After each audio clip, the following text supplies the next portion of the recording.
বিএনপির বিরুদ্ধে কোনো কথাবার্তা বলতে হলে সাবধানের সাথে অজু করে কথা বলবেন। বাংলাদেশ জাতীয়তাবাদী দলের বিরুদ্ধে যদি কোনো ধরনের ষড়যন্ত্র করা হয়, অশ্লীল কোনো বক্তব্য দেওয়া হয়, তাহলে সামনে বেশি দিন নাই আমরা কিন্তু কোনো অবস্থাতে বরদাস্ত করব না।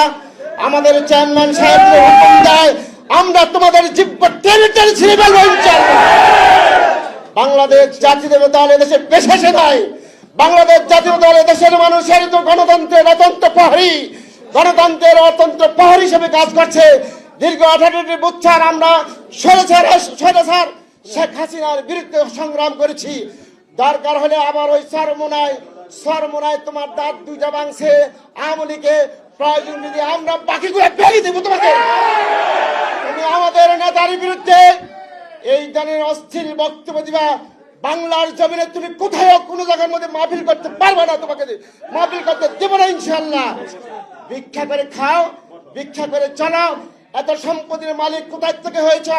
বাংলাদেশ জাতীয় উলামা দল তোমাদের বিরুদ্ধে দুদকে মামলা করবে, সেই সম্পত্তির হিসাব তোমাদেরকে দিতে হবে বাংলার জনগণের কাছে।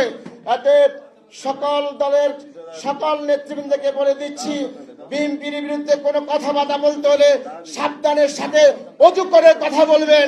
অন্যথায় বাংলাদেশ জাতীয়তাবাদী দল, বিএনপির উলামা দল, স্বেচ্ছাসেবক দল, ছাত্র দল, যুব দল, আমরা কেউ বসে থাকবো না ইনশাআল্লাহ।